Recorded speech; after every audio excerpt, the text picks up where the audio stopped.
T G, അമേരിക്കയും ചൈനയും തമ്മിലുള്ള ആ താരിഫ് വാർ അത് കുറച്ച് രൂക്ഷമാകുന്നൊരു ഘട്ടത്തിലാണെന്നാണ് പറയുന്നത്. അപ്പോൾ ചൈനീസ് വിദേശകാര്യ വക്താവ് പറയുന്നു, ഇപ്പോൾ അമേരിക്കയ്ക്ക് യുദ്ധമാണ് താല്പര്യമെങ്കിൽ അത് താരിഫാണെങ്കിലും ഏത് തരത്തിലുള്ള യുദ്ധമാണെങ്കിലും ഞങ്ങൾ റെഡിയാണ്. നിങ്ങൾ മറ്റേ ഭീഷണിപ്പെടുത്തുന്നത് മറ്റൊരാളുടെയാണ്, തെറ്റായ ആളിനെയാണ്, അതായത് ഞങ്ങളതിലൊന്നും വീഴില്ല എന്ന് ചൈന പറയുന്നു. അപ്പോൾ എന്താണ്, ഇതൊരു യുദ്ധത്തിലേക്ക് പോവില്ല, പക്ഷേ എങ്കിലും ആ ഒരു സംഘർഷാന്തരീക്ഷത്തിലേക്ക് പോകുമോ?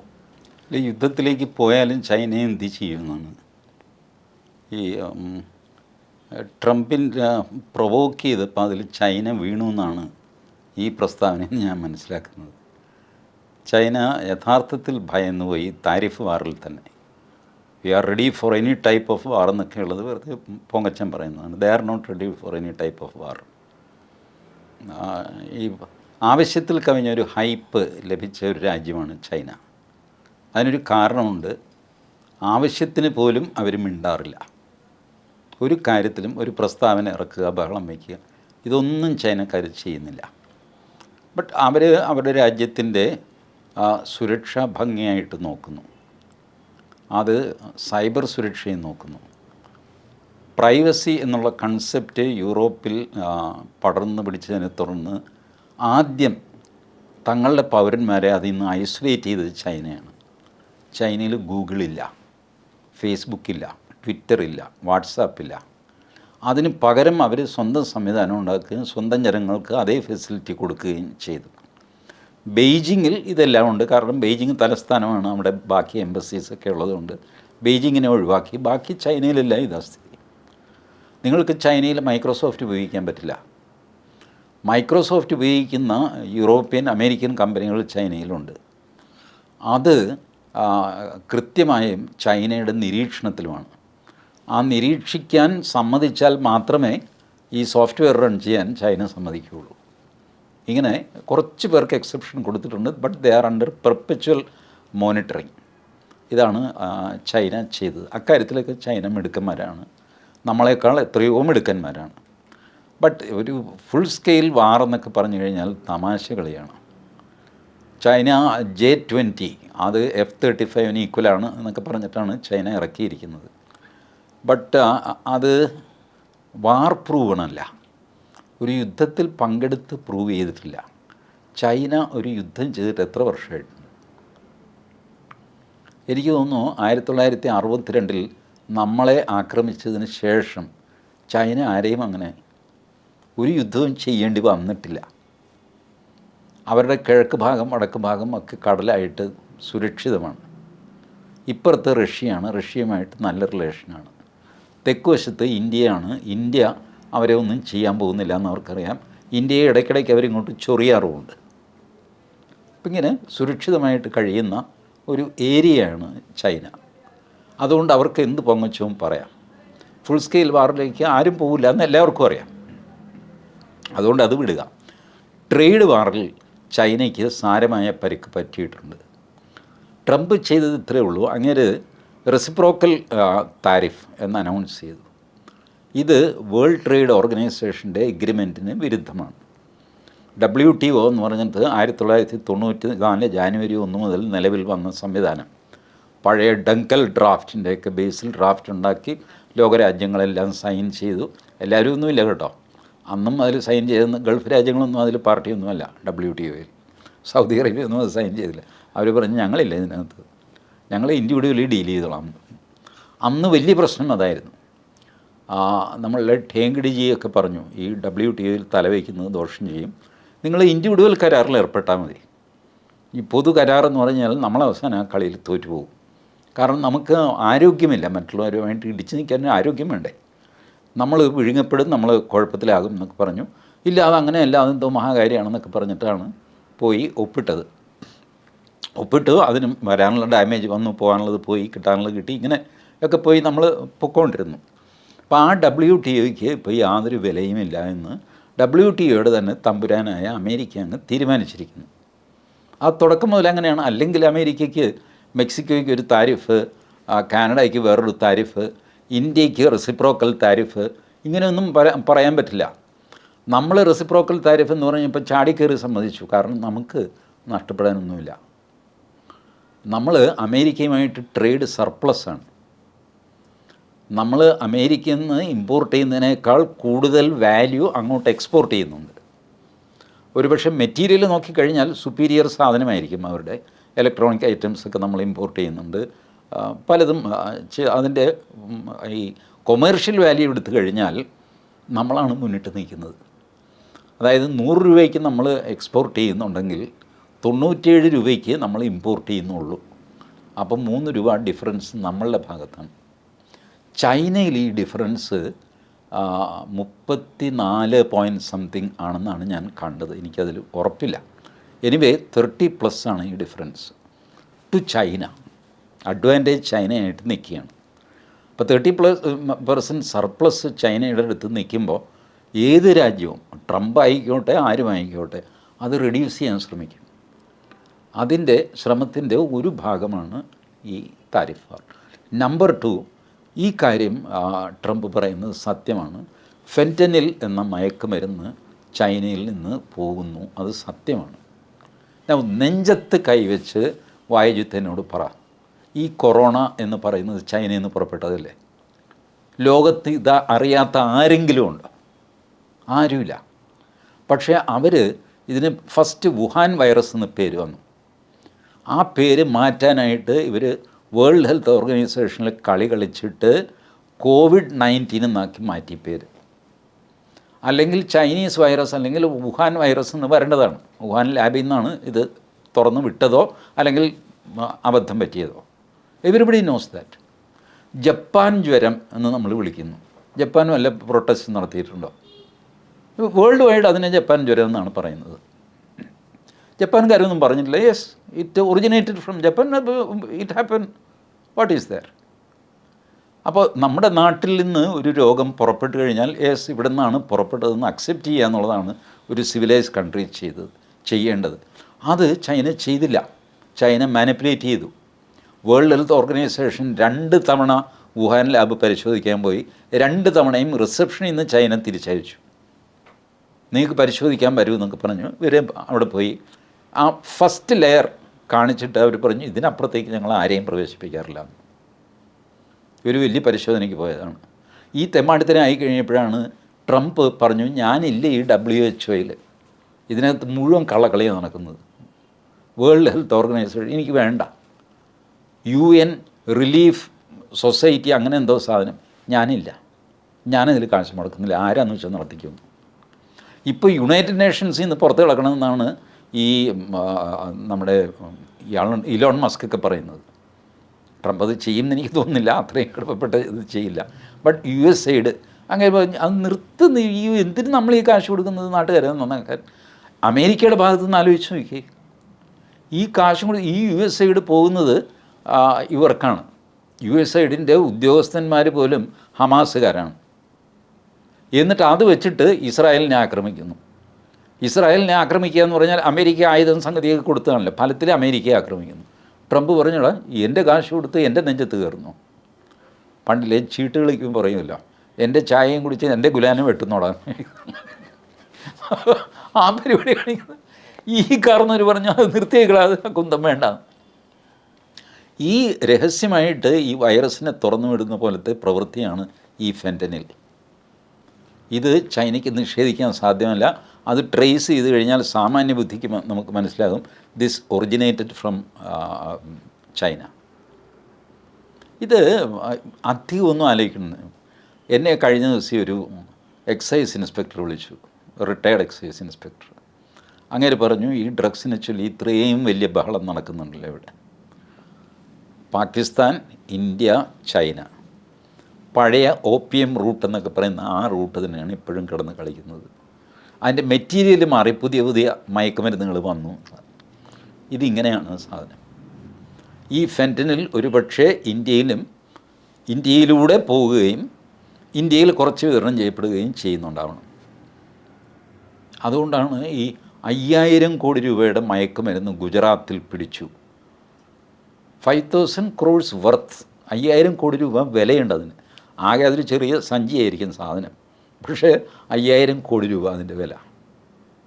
ഇതൊക്കെ നടക്കുന്നത് നമുക്ക് കണ്ടില്ല എന്ന് പറയാൻ പറ്റുമോ? ഇത് ചൈന ചെയ്യുന്നുണ്ട്. ചൈനയിൽ നിന്ന് പല വഴിക്ക് മെക്സിക്കോയിലെത്തി. മെക്സിക്കോ പിന്നെ ആ തെക്കേ അമേരിക്കൻ രാജ്യങ്ങളൊക്കെ ഉണ്ടല്ലോ, ഇതൊക്കെ വലിയ ഡ്രഗ് കാർട്ടൽസാണ്. ബിലീവ് മീ, ഡ്രഗ് കാർട്ടൽ എന്ന് പറഞ്ഞാൽ ഇവിടുത്തെ ഈ തമ്മനൻ ഷാജിയുടെ മാതിരി ഗുണ്ടാസംഘമൊന്നുമല്ല. ഡ്രഗ് കാർട്ടൽസിന് സ്വന്തമായ വിമാനമുണ്ട്, യുദ്ധവിമാനം സ്വന്തമായതുണ്ട്, എയർപോർട്ടുണ്ട്, സബ്മറൈൻസ് ഉണ്ട്. ചെറിയ ചെറിയ രാജ്യങ്ങളാണ്. സബ്മറൈൻസ് ഉൾപ്പെടെ.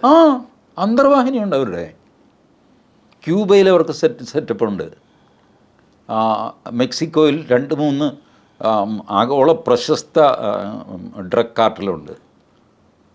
ഇവരുടെ ബിസിനസ് തന്നെ ഡ്രഗ് കാർട്ടലാണ്. ഈ ഇന്ത്യയിൽ നിന്ന് പോയി എന്ന് പറയുന്നില്ലേ, ഇപ്പം തിരിച്ചയച്ചു, ചങ്ങലയിട്ടു, അയ്യോ ഞാൻ പാവം നിൽക്കുന്ന, ഇവനൊന്നും പാവമൊന്നുമല്ല. ഇവൻ പോയത് 110 രാജ്യങ്ങൾ വരും. മെക്സിക്കോയിൽ പോയി ഡ്രഗ് കാർട്ടലിൻ്റെ കയ്യിൽപ്പെടും. അവർ പറയും ഞങ്ങൾ മതിൽ കടത്തി വിടാം, പക്ഷേ ഞങ്ങൾ തരുന്നൊരു പൊതിയും കൂടെ അപ്പുറത്തേക്ക് കൊണ്ടുപോകണം. അപ്പോഴത്തേക്ക് ഇവൻ വിഷമിച്ച്, ഡോങ്കി റൂട്ട് എന്നാണ് ഇതിനെ വിളിക്കുന്നത്. 4 ദിവസം നടക്കണം, വേറെ ഒരു വഴിയിൽ നടക്കുക, അതേ മാർഗമുള്ളൂ. 4 ദിവസം വന്യമൃഗങ്ങൾ നിറഞ്ഞ കാട്ടിലൂടെ നടന്ന് നദിയും നീന്തി കടന്നു വേണം മെക്സിക്കോയുടെ അതിർത്തിയിലേക്ക് പോകാൻ. വഴിയിൽ വെച്ച് ചത്തുപോയാൽ പോയി. ഇപ്പോൾ ഈ പിടിച്ചുകൊണ്ട് വന്നവരോട് ചോദിച്ചാൽ മതി, നീ പോകുമ്പോൾ എത്ര എണ്ണം ഉണ്ടായിരുന്നു, ഇപ്പോൾ തിരിച്ചെത്ര എണ്ണം വന്നു ചോദിച്ചാൽ അവൻ പറയും 2-3 എണ്ണം വഴിയിൽ പോയി ചേട്ടാന്ന് പറയും. പണ്ട് നമ്മൾ ശബരിമലയ്ക്ക് പോകുമ്പോഴില്ലേ, തിരിച്ചു വന്നാൽ വന്നു, പുലി പിടിച്ചാൽ പോയി. അങ്ങനെയാണ് ഈ ശരണം വിളിയും കൂട്ടമായിട്ടേ പോവുള്ളൂ, കാരണം കാടാണ്. ഇതുപോലെ 4 ദിവസം നടന്നാണ് ഇവന്മാർ പോയിട്ട് ഈ ഡ്രഗ് കാർട്ടലുമായിട്ട് ബന്ധപ്പെട്ട് അവർക്ക് ഇത് ചെയ്യാൻ പറ്റുള്ളൂ. മതിൽ കടത്തി അപ്പുറത്ത് വിടുക, അപ്പുറത്ത് സ്വീകരിക്കാൻ ആളുണ്ടാവുക, ഇതെല്ലാം ഈ അറേഞ്ച്മെൻറ്റിൽ പോയവരാണ്, കുറ്റവാളികളാണ്. അതുകൊണ്ടാണ് അവരെ വിലങ്ങ് വെച്ചത്. വാസ്തവത്തിൽ ട്രംപിന് വേണമെങ്കിൽ അവരെ ഗുണ്ടനാമോ ജയിലിൽ കൊണ്ടുവിടാം, അത് ചെയ്യാഞ്ഞത് വലിയ കാര്യമൊന്നും വിചാരിക്കാം. ഇവരെല്ലാം ഈ ഡ്രഗ് കാരിയേഴ്സാണ്, ഫെന്റനലിൻ്റെ കളിയാണ്. ഈ ട്രംപിന് വേറൊരു കാര്യമുണ്ടറിയാമോ?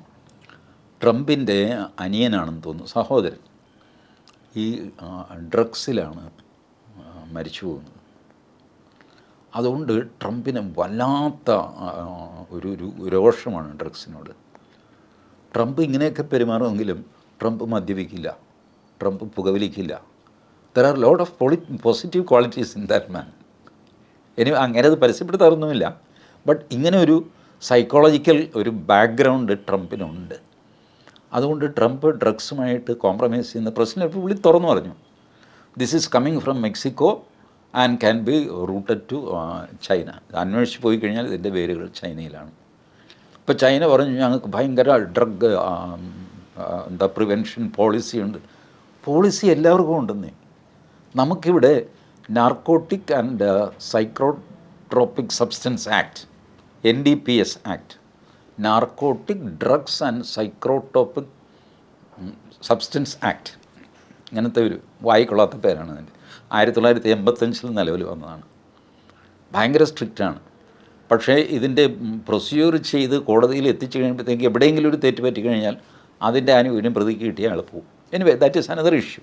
ഞാൻ പറയുന്നത് എല്ലാ രാജ്യത്തും ഇതിന് നിയമമൊക്കെ ഉണ്ട്, ഇല്ലാഞ്ഞിട്ടല്ല. ബട്ട് ചൈന അതൊന്നും വകവയ്ക്കുന്നവരല്ല. ചൈന പലപ്പോഴും സിവിലൈസ്ഡ് ആയിട്ടല്ല അവരുടെ പെരുമാറ്റങ്ങൾ. അസാമാന്യമായ കള്ളത്തരങ്ങൾ കയ്യിലുള്ളൊരു രാജ്യമാണ് ചൈന. ഒട്ടും ഡിപ്പെൻഡബിൾ അല്ല. ബട്ട് ഡയറക്റ്റ് കോൺഫ്ലിക്റ്റിൽ വന്നവർക്ക് ഇതിൻ്റെ സത്യം അറിയാം. പണ്ട് പഞ്ചശീല തത്വങ്ങൾ ഒപ്പിട്ടു ജവഹർലാൽ നെഹ്റുവും ചൗവൻലായിയും.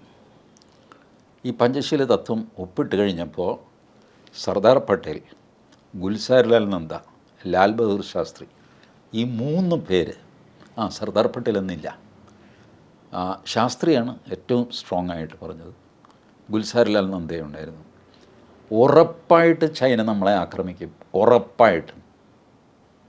ഇത് നിങ്ങൾ ഒപ്പിട്ടത് വലിയ തത്വമൊക്കെയാണ്. ഒപ്പിട്ടു എന്ന് പറഞ്ഞാൽ അതിനർത്ഥം ഒപ്പിട്ട മഷി ഉണങ്ങുന്നതിന് മുമ്പ് അവൻ പുറകിൽ നിന്ന് കുത്തും നമ്മളെ. നിങ്ങൾക്ക് ചൈന അറിയും. നെഹ്റു അപ്പോൾ അന്താരാഷ്ട്ര ഉസ്താദാവാനായിട്ട് ശ്രമിച്ചുകൊണ്ടിരിക്കുകയാണ്. സമാധാനമായി അങ്ങനെയൊക്കെ ചെയ്തു. ഡോക്ടർ എസ് രാധാകൃഷ്ണൻ അന്ന് പ്രസിഡൻ്റാണ്. ഡോക്ടർ എസ് രാധാകൃഷ്ണൻ പറഞ്ഞു, ചൈനയെ സൂക്ഷിക്കണം, ശ്രദ്ധിക്കണം എന്ന് പറയും. കേട്ടില്ല. 64 ചൈന ആക്രമിച്ചു. അതിൻ്റെ വാർത്ത അന്ന് ഡോക്ടർ എസ് രാധാകൃഷ്ണൻ പ്രസിഡൻ്റായി. ഡോക്ടർ എസ് രാധാകൃഷ്ണൻ്റെ മേശപ്പുറത്ത് അർജൻറ്റ് മെസ്സേജ് വരുന്നു, ചൈന നമ്മളെ അറ്റാക്ക് ചെയ്തു.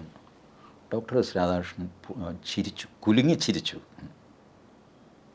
എന്താ കാരണം ചോദിച്ചു. കടലാസ് കൊണ്ടുപോയ ആൾ ADC തന്നെ അന്തം വിട്ടുപോയി. നമ്മളെ ആക്രമിച്ചു എന്ന് പറഞ്ഞപ്പോൾ നമ്മളുടെ പ്രസിഡൻറ്റ് ചിരിക്കുന്നു.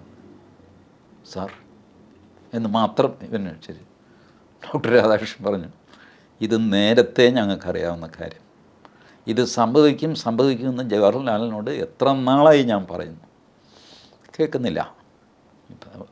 അപ്പോൾ ഇത് കാണുമ്പോൾ നമുക്ക് ചിരി വരുമല്ലോ. 110 തവണ വാണിങ് കൊടുത്തിട്ടും ചെയ്യരുതെന്ന് പറഞ്ഞിട്ടും ഒരു കുട്ടി മരത്തിൽ കയറിയിട്ട് താഴെ വീഴുമ്പോൾ നമുക്ക് വീണോ, അതെ നന്നായി, ഇങ്ങനെ ഒരു പെട്ടെന്നൊരു ഫീലിംഗ് ഉണ്ടാവും. അത് രാജ്യദ്രോഹി ആയതുകൊണ്ടോ രാജ്യവിരുദ്ധനായതുകൊണ്ടോ അല്ല, താൻ നിരന്തരം ഇത് സംഭവിച്ചപ്പോൾ ഉണ്ടായ ഒരു ചിരിയാണത്. This was China and this is China. ഇപ്പോഴും അങ്ങനെ തന്നെയാണ്. ഒരു കരാർ ഒപ്പിട്ട് കഴിഞ്ഞാൽ അവരത് പാലിക്കണമെന്നില്ല. പാലിച്ചില്ലെങ്കിലും ഒന്നുമില്ല. ഈ രീതിയിൽ പൊയ്ക്കൊണ്ടിരിക്കുകയാണ്. സകലവിധ ഡ്യൂപ്ലിക്കേറ്റ് സാധനങ്ങളുടെയും ഉറവിടം. ഇപ്പോൾ ചൈന അവരുടെ എക്കോണമി പിടിച്ചു നിർത്തുന്നത് എങ്ങനെയാണ്? എന്താ അവരുടെ എംപ്ലോയീസിന് കൊടുക്കുന്ന ശമ്പളം എത്രയാണ്? ആരെങ്കിലും പറയുമോ? ഇല്ല. എത്ര മണിക്കൂർ ജോലി ചെയ്യണം? ആരെങ്കിലും പറയുമോ? ഇല്ല. Everything is secret. ചൈനയിലെ ആൾക്കാർ പുറത്തേക്ക് ടൂറിസ്റ്റായിട്ട് വന്നു കഴിഞ്ഞാലും ചൈനയുടെ ചാരക്കണ്ണുകൾ അവരുടെ പുറത്തുണ്ടാകും. അവരാരെ കണ്ടു, സംസാരിച്ചു, പിടിച്ചു എന്നൊക്കെ പറഞ്ഞു. ഇത് അമേരിക്കയും ചെയ്യുന്നുണ്ട് കേട്ടോ. ഡാറ്റ കളക്ട് ചെയ്യാൻ അവർ ചെയ്യുന്നുണ്ട്. ഇവർ ഡാറ്റ ലീക്ക് ആവുന്നുണ്ടോ എന്ന് അറിയാനായിട്ട് ഇവരും ചെയ്യുന്നുണ്ട്. അമേരിക്ക പിന്നെ തുറന്ന് മലന്ന് കിടക്കുന്നതുകൊണ്ട് ലീക്കാവാനൊന്നുമില്ല. ഉള്ളതൊക്കെ ജൂലിയൻ അസാഞ്ച് പുറത്തുവിട്ടു, വിക്കിലീക്സ് എന്ന് പറഞ്ഞിട്ട്. അത് കഴിഞ്ഞിട്ട് സ്നോഡൻ്റെ വലിയ റെവലേഷനുണ്ട്. സ്നോഡനാണ് വിപ്ലവകരമായ റെവലേഷൻ വരുത്തിയത്. കാരണം അമേരിക്കൻ സ്റ്റേറ്റ് ഡിപ്പാർട്ട്മെൻറ്റ് അറിയാതെ ലോകത്ത് ഒന്നും സംഭവിക്കുന്നില്ല. Google is monitored by them, Facebook is monitored by them, everything is monitored by America. ആ അമേരിക്കയാണ് ചൈനയോട് പറയുന്നത്, എടോ ഫെൻറ്റനിൽ വരുന്നത് തൻ്റെ വീട്ടിൽ നിന്നാണ്. എൻ്റെ വീട്ടിൽ ഞാനങ്ങനെ ഒന്നുമല്ല. ഇത് ശരിയാണ്, ഇപ്പോൾ നുണയാണെന്ന് നിങ്ങൾക്ക് അറിയുക. അതിനാണ് ഞാൻ ഈ വുഹാൻ വൈറസിൻ്റെ ഉദാഹരണം പറഞ്ഞത്. അത് വന്നത് ചൈനയിൽ നിന്നാണെന്ന് അൺഡിസ്പ്യൂട്ടഡായിട്ട് എല്ലാവർക്കും അറിയാം. ബട്ട് ഇപ്പോൾ ആരെങ്കിലും അത് സംസാരിക്കുമോ? എല്ലാവരും കോവിഡ് എന്നേ പറയുള്ളൂ. വുഹാൻ ലാബ് തന്നെ മറന്നു കഴിഞ്ഞു ആൾക്കാർ. This is what is China. അത് എന്നെപ്പോലുള്ളവർ ചിന്തിക്കുന്ന ഇങ്ങനെ ഒരുപാട് പേരുണ്ട്, ചൈന അത് മനഃപൂർവ്വം ചെയ്തതാണ്. ഇപ്പോൾ ഈ സെലൻസ്കി പ്രശ്നത്തിൽ ഈ സാധനമുണ്ട്, ബയോളജിക്കൽ വെപ്പൺസ് ഉണ്ടല്ലോ. ആ വെപ്പൺസ് ഉണ്ടാക്കുന്ന ഒരു സംവിധാനം ഇവർ അതിർത്തി രാജ്യമുണ്ടല്ലോ, ലിത്വാനിയ, ലാത്വിയ എന്നൊക്കെ പറയുന്ന ആ രാജ്യത്തിൽ ഏതോ ഒരു രാജ്യത്തിൽ നിന്നൊരു തുരങ്കം യുക്രൈനിൽ നിർമ്മിച്ചിട്ടുണ്ട്. ഇപ്പോഴല്ല, കുറേ വർഷങ്ങളായിട്ട്. ആ തുരങ്കത്തിനുള്ളിൽ ഇങ്ങനൊരു ലാബുണ്ട്. കാരണം ഈ ഡോജ് ഉണ്ടല്ലോ എലോൺ മസ്കിൻ്റെ, ഡോജ് ഇങ്ങനെ ഈ കാശ് എവിടെ പോകുന്നു, ആ കാശ് കട്ടി, ഈ കാശ് കട്ടി എന്ന് ഇങ്ങനെ അന്വേഷിച്ച് വന്നപ്പോഴാണ് മെറ്റാ ബയോ ലാബ് എന്ന് പറഞ്ഞിട്ട് ഒരു സംവിധാനം ഉണ്ടെന്നും അതിന് പൈസ പോകും. Meta bio lab. And remember it is meta. അതെ, ആ വാക്കറിയാമല്ലോ. ഇതാണ് ഡീപ്പ് സ്റ്റേറ്റിൻ്റെ കളി. അപ്പോൾ ഡീപ്പ് സ്റ്റേറ്റിന് ഇപ്പോൾ ആവശ്യം എന്ന് വെച്ച് കഴിഞ്ഞാൽ ഇതെല്ലാം കൂടെ പുറത്ത് വന്ന് നാറ്റക്കേസ് ആവരുത്. അതിന് സെലൻസ്കി യുദ്ധം തുറന്നുകൊണ്ടിരിക്കണം. ശ്രദ്ധ അവിടെ യുക്രൈൻ റഷ്യൻ ഡിസ്പ്യൂട്ടിലായിരിക്കണം. ഇതിലേക്ക് വരാൻ പാടില്ല. ഇതിലേക്കിപ്പോൾ ഈ വെളിച്ചം വരാൻ കാര്യം എന്താണെന്ന് വെച്ചാൽ ഡോജാണ്. ഡോജ് 24 hours വർക്ക് ചെയ്തുകൊണ്ടിരിക്കുകയാണ് എലോൺ മസ്ക് കൂടുതൽ വാചകം അടിക്കുന്നില്ല, ശ്രദ്ധിച്ചോ. വാസ്തവത്തിൽ ഈ സെലൻസ്കി ട്രംപ് ഈ അടിപിടി ഉണ്ടായിരുന്നില്ല ക്യാമറയുടെ മുമ്പിൽ, അതിലേറ്റവും അധികം കമൻ്റ് അടിക്കേണ്ടത് എലോൺ മസ്ക് ആയിരുന്നു. അയാളുടെ സ്വഭാവത്തിന് നിരന്തരം അയാളുടെ ട്വീറ്റ് പുറത്ത് വരേണ്ടതാണ്, വീഡിയോ പുറത്ത് വരേണ്ടതാണ്. ഇല്ല, ഞാൻ കണ്ടില്ല, ഇനി എവിടെയെങ്കിലും കമൻ്റ് അടിച്ചോ എന്നറിയില്ല. ബട്ട് പ്രൊമിനൻ്റായിട്ട് വന്നില്ല. അതിൻ്റെ കാരണം എന്താണെന്ന് വെച്ചാൽ 24 hours ആ മനുഷ്യൻ ഇതിൽ എൻഗേജാണ്, ഡോജിൽ. ഞാനിതിൽ അമേരിക്കയെ കുറ്റപ്പെടുത്തുകയോ അല്ലെങ്കിൽ ചൈനയെ കുറ്റപ്പെടുത്തുകയോ അല്ല, സംഭവിച്ചുകൊണ്ടിരിക്കുന്ന കാര്യം പറയുകയാണ്. It is undisputed that fentanyl is originated from China. ഇപ്പം ചൈന പിന്നെ ഇപ്പോൾ ഈ പ്രസ്താവന ഇറക്കിയത് ചൈനയുടെ പരിഭ്രമമാണ് കാണിക്കുന്നത്. ഇന്ത്യ എന്താ പരിഭ്രമിക്കാൻ? താരിഫ് റിവേഴ്സ് ആയിരുന്നു നമ്മുടെ എന്താ, രണ്ടുപേരും ഒരേ താരിഫ്. ഇവിടെ നിന്ന് അങ്ങോട്ട് പോകുന്ന കാറിന് എത്രയാണോ താരിഫ്, അതേ താരിഫ് ഇന്ത്യയിൽ. ഇതാണ് അവിടെ ഇവിടെ കുറച്ച് അഡ്ജസ്റ്റ് ചെയ്യാനുണ്ട്, കുറച്ച് ടെസ്ല കാറുകൾ അത് ഇതൊക്കെ കൊണ്ടുവരും ഇന്ത്യയിൽ. ഇതാണ് നമ്മളതുകൊണ്ട് അത് ചെയ്ത് മാറി. ആൻഡ് റിമെമ്പർ, ട്രംപ് അധികാരത്തിൽ വന്നിട്ട് ട്രംപിനെ പോയി കാണുന്ന രണ്ടാമത്തെയോ മൂന്നാമത്തെയോ പ്രധാനമന്ത്രിയാണ് മോദി. അതായത് ആദ്യം വിളിച്ച പ്രധാനമന്ത്രിമാരിൽ മൂന്നാമനോ മറ്റാണ് മോദി. ആദ്യം ട്രംപ് ഇന്ത്യയെ വിളിച്ചിട്ട് ഇന്ത്യയുമായിട്ട് സെറ്റിൽ ചെയ്തു, ന്യൂട്രലൈസ് ചെയ്തു ഇന്ത്യയെ. ചേട്ടൻ ഒന്നിനും ഇടപെട്ടത്, ഞാനൊരു നിരത്താൻ പോവുകയാണ്, അപ്പോൾ അതിൽ ചേട്ടൻ ഇന്ന താരിഫാണ്, ശരി ആയിക്കോട്ടെ, അപ്പോൾ അതിൽ കുഴപ്പമൊന്നുമില്ല, നമുക്കത് അഡ്ജസ്റ്റ് ചെയ്യാം. കാരണം നമുക്ക് ഒരുപാട് സാധനങ്ങളിൽ ഇമ്പോർട്ട് എക്സ്പോർട്ടൊക്കെ ഉണ്ട്, ആകെ 3% ഡിഫറൻസ് അല്ലേ ഉള്ളൂ. എന്ത് വരാനാണ് 3% ഡിഫറൻസ് ഉള്ളത്? 2.5 ആകുക അല്ലെങ്കിൽ 2% ആകുക ചെയ്യും. അതൊക്കെ അബ്സോർവ് ചെയ്യാനുള്ള കപ്പാസിറ്റി നമുക്കുണ്ട്. നമുക്കും ആവശ്യം നമ്മളെ ഇവർ ന്യൂട്രലൈസ്, നമ്മളെ ഇതിൽ നിന്ന് ഒഴിവാക്കുക, അതാണ് പരിപാടി. അപ്പോൾ സമാധാനമായിട്ട് കാര്യമൊക്കെ പറഞ്ഞു തീർത്ത് ഇന്ത്യയെ മാറ്റി നമുക്കും ആശ്വാസമായി. നമ്മൾ ഈ കൊടുത്ത് പുറത്തായില്ല, ആരെന്ത് വേണമെങ്കിലും ചെയ്തോട്ടെ. ഇത് വളരെ ബുദ്ധിപൂർവ്വം പ്ലാൻ ചെയ്തിട്ടാണ് ട്രംപ് ഇത് ചെയ്യുന്നത്. കാരണം ചൈനയെ ഒറ്റപ്പെടുത്തി, ഫെൻറ്റനൽ കേസിൽ തന്നെ ഒറ്റപ്പെടുത്തണമെങ്കിൽ ആദ്യം വേണ്ടത് ഇന്ത്യയെ ന്യൂട്രൽ അടിപ്പിക്കുക. ഇന്ത്യയും കയറി ഉടക്കി സ്വല്പം ചൈനയുടെ ഇതിലേക്ക് പോയി കഴിഞ്ഞാൽ ട്രംപിന് പിന്നെയും പ്രയാസമാകും, ഇന്ത്യ പുള്ളിയുടെ ശത്രുവാകും. അപ്പോൾ ഇന്നലെ ആ വിദഗ്ധനുണ്ടല്ലോ, ഒരു ജെഫ്രി, അതിപ്പോൾ യൂറോപ്യൻ യൂണിയനെയൊക്കെ ഉപദേശിച്ച ആൾ, അയാളുടെ വീഡിയോസ് ഒരുപാട് ഇപ്പോൾ പോപ്പുലറാണ്. കൊളംബിയ യൂണിവേഴ്സിറ്റിയിലെ പ്രൊഫസർ. പുള്ളിയോട് ചോദിക്കുന്നു, ഈ ഇന്ത്യ അമേരിക്കയുടെ അലയാണോ, സഖ്യകക്ഷിയാണോ? പുള്ളി പറഞ്ഞു, ഒരിക്കലുമല്ല, ആവുകയുമില്ല. നിങ്ങൾക്ക് ഇന്ത്യയുടെ സ്വഭാവം അറിഞ്ഞുകൊണ്ടായിട്ടാണ്. അവർ ആരുടെയും സുഹൃത്താകില്ല, ആരുടെയും ശത്രുവുമാകില്ല. അതവർ ഒരു ബേസിക് പ്രിൻസിപ്പിളാണ്. ടെമ്പററിയാണ് ഇന്ത്യയുടെ പെരുമാറ്റം പലപ്പോഴും. ടെമ്പററി ഒരു സുഹൃത്ത് ഒരാവശ്യത്തിന്, അത് കഴിയുമ്പോൾ പിന്നെ അയാളോട് വഴക്കിനും ഇതിനൊന്നും പോവില്ല, ന്യൂട്രലാകും. ടെമ്പററി ഒരു വഴക്ക് ഒരാളുടെ അടുത്ത്, അത് കഴിയുമ്പോൾ ന്യൂട്രലാകും. അങ്ങനെ പറഞ്ഞത് സത്യമല്ലേ? നമ്മളിപ്പോൾ നോക്ക്, പാകിസ്ഥാന് നമ്മൾ പറയുമ്പോൾ ശത്രു രാജ്യം അത് എന്നൊക്കെ പറയും. ബട്ട് ഇന്ത്യ ഒരു കൺട്രി എന്നുള്ള നിലയ്ക്ക് എടുത്താൽ പാകിസ്ഥാൻ ശത്രു രാജ്യമാണോ? അല്ല. ബട്ട് പാകിസ്ഥാൻ ദൃഷ്ടി പായിച്ചു കഴിഞ്ഞാൽ നമ്മൾ ലൈറ്റിംഗ് സ്ട്രൈക്ക് നടത്തും. ഒരു സ്ട്രൈക്ക് കഴിഞ്ഞാൽ പിന്നെ വിട്ടു, പിന്നെ നമുക്ക് അങ്ങനെ അവൻ്റെ പിന്നാലെ അങ്ങ് പോയിട്ട് പറഞ്ഞിട്ടുണ്ട് മോദി ഒരിക്കൽ, ഗർമേ ഘുസ്കെ മാറുങ്ക, വീട് കയറി തല്ലും ഞാൻ. ഒരു തവണ വീട് കയറി തല്ലുകയും ചെയ്തു, പിന്നെ പ്രശ്നമില്ല. എപ്പോഴും വീട്ടിൽ കയറി തല്ലാനൊന്നും പോകുന്നുമില്ല. ഇതാണ് ഇന്ത്യയുടെ ഒരു പോക്ക്. അപ്പം ഈ കേംബ്രിഡ്ജ് യൂണിവേഴ്സിറ്റിയിലെ പ്രൊഫസർ പറഞ്ഞു, നിങ്ങൾക്കിപ്പോൾ ഈ പെർമനൻറ്റ് ഫ്രണ്ട്, പെർമനൻറ്റ് എനിമി, ഈ ഒരു ഇതില്ല ഇന്ത്യക്ക്. അതാണ് മോദി വരുത്തിയ വ്യത്യാസം. നേരത്തെ നമുക്ക് പെർമനൻറ്റ് ഫ്രണ്ട്സും പെർമനൻറ്റ് ശത്രുക്കളും ഉണ്ടായിരുന്നു ജവഹർലാൽ നെഹ്റുവിൻ്റെ കാലം മുതൽ. ഇപ്പോൾ അതില്ല. ആവശ്യത്തിന് ഫ്രണ്ട്, ആവശ്യത്തിന് എനിമി. ഇത് ബേസിക്, ഇത് ചാണക്യൻ്റെ തിയറിയാണ്. ഒരു രാജ്യത്തിന് താല്പര്യം മാത്രമേ ഉള്ളൂ, അതിനപ്പുറത്തേക്ക് വൈകാരികമായ അടുപ്പം അതൊന്നും ഇല്ല. ലോകരാജ്യങ്ങൾക്ക് അതുണ്ടാവുകയുമില്ല, അതുണ്ടാവേണ്ട കാര്യവുമില്ല. നമ്മൾ നമ്മുടെ കാര്യം നോക്കിയാൽ മതി. ഇപ്പോൾ ഈ ഡിസ്പ്യൂട്ടിനകത്ത് നമ്മൾ സേഫായി, ചൈന കുഴപ്പത്തിലായതുകൊണ്ടാണ് ഈ പ്രസ്ഥാനം. സാധാരണ നിലയിൽ മിണ്ടാറേയില്ല ചൈന. ഇപ്പോൾ ഇത്രയും ക്ഷോഭിച്ച സ്ഥിതിക്ക് ഈ താരിഫ് ചൈനയ്ക്ക് കൊണ്ടു എന്നാണ് അതിനർത്ഥം. ഈ യൂറോപ്യൻ യൂണിയൻ ഇന്ത്യയെ എങ്ങനെയാണ് കാണുന്നത്? ഇപ്പോഴൊരു ബന്ധം കൂടുതൽ ശക്തമാകുന്നുണ്ടല്ലോ. അത് ശക്തമാകാനൊന്നും പറ്റില്ല. കാരണം താരതമ്യേന ദുർബലന്മാരുടെ ഒരു സംഘാതമാണ് യൂറോപ്യൻ യൂണിയൻ. അവരുടെ സ്വന്തം ഡിഫൻസിന് വേണ്ടിയിട്ട് ഒന്നും ചെയ്യേണ്ടി വന്നിട്ടില്ല. എല്ലാം അമേരിക്ക നോക്കിക്കോളും. ഇപ്പോൾ അമേരിക്കയുമായിട്ട് ഉടക്കാം എന്നൊക്കെ പറഞ്ഞിട്ട് ഇംഗ്ലണ്ടിൻ്റെ പ്രധാനമന്ത്രി കീർ സ്റ്റാമർ സ്റ്റാമർ പറഞ്ഞു ഇവർക്ക് സെലൻസ്കിക്ക് 2.8 ബില്യൺ ഞാൻ കൊടുക്കും, ഞങ്ങൾ നോക്കിക്കോളാം. 2.8 ബില്യൺ വലിയൊരു സംഖ്യയൊന്നുമല്ല സെലൻസ്കിക്ക്. കാരണം സെലൻസ്കി ചെയ്യുന്ന ഈ 2.8 ബില്യൺ കിട്ടിക്കഴിഞ്ഞാൽ അതിൽ നിന്നൊരു 1 ബില്യൺ തിരിച്ച് അയാളുടെ അക്കൗണ്ടിലേക്ക് ഇംഗ്ലണ്ടിൽ തന്നെ പോകും, സെലൻസ്കിയുടെ അക്കൗണ്ടിലേക്ക്. ബാക്കി 1.8 ബില്യണേ അവിടെ ചിലവാകുള്ളൂ. എത്രയാ കാശുണ്ടാക്കുന്നത് സെലൻസ്കി. യു സി, താമസിയാതെ സെലൻസ്കി യുക്രൈൻ വിട്ടിട്ട് ഇംഗ്ലണ്ടിൽ വലിയൊരു വില്ലയും ഒക്കെ സംഘടിപ്പിച്ചിട്ട് വലിയ ആളായിട്ട് കഴിയും.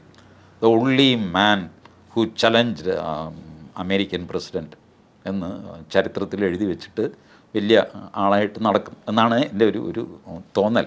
കാരണം അയാൾക്കെതിരെ ഇംപീച്ച്മെൻറ്റ് മോഷൻ അത് ഇതൊക്കെ വരുന്നുണ്ട്.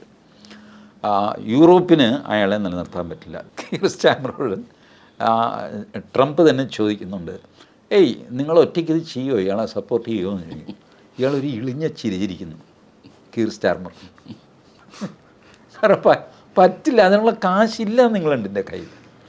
ഇംഗ്ലണ്ടിലെ പ്രതിരോധ വകുപ്പിലെ ആൾക്കാർ പറയുന്നു, എൻ്റെ ദൈവമേ, കെൻറ്റ് എന്ന് പറഞ്ഞിട്ട് ഒരു ചെറിയ സിറ്റിയുണ്ട് ഇംഗ്ലണ്ടിൽ, അതിനെപ്പോലും പ്രൊട്ടക്റ്റ് ചെയ്യാൻ നമുക്ക് പാങ്ങില്ല. പിന്നെയാണോ മൊത്തം UK യുണൈറ്റഡ് കിങ്ഡത്തിനെയും സപ്പോർട്ട് ചെയ്ത് പിന്നെ അവിടെ പോയിട്ട് സെലൻസ്കിയെ സപ്പോർട്ട് ചെയ്തിട്ട് എന്ത് ചെയ്യാൻ പോകുന്നു? ദേ ഡോണ്ട് ഹാവ്, അവരുടെ കയ്യിലൊന്നും ഈ ട്രംപ് പറഞ്ഞില്ലേ, you don't have the cards. കാർഡില്ല കളിക്കാൻ, വെറുതെ വാചകടിക്കാതെ. ഇതുപോലെ യൂറോപ്പിൻ്റെ കയ്യിൽ കാർഡില്ല. ഫ്രാൻസ് പൊളിഞ്ഞ് നിൽക്കുന്നു, ജർമ്മനി പൊളിഞ്ഞ് നിൽക്കുന്നു. പിന്നെ ആരാണ് ഈ പാവപ്പെട്ട യുവന്മാരൊക്കെ? Poland, Latvia, Lithuania, Estonia, Finland, അത് ഇത് ചെറിയ ചെറിയ അത്തപ്പാവികൾ. അവരെ കൊണ്ടൊക്കെ എന്ത് സാധിക്കാനാണ്? ഇതൊക്കെ വലിയ യോഗം കൂടി വലിയ പ്രസംഗിക്കുക എന്നുള്ളതല്ലാതെ അതിനപ്പുറത്തേക്കൊന്നുമില്ല. അതറിയാം എന്നുള്ളത് കൊണ്ടാണ് ട്രംപ് അവരെ ഇട്ട് തട്ടിക്കളിക്കുന്നത് വെറുതെ.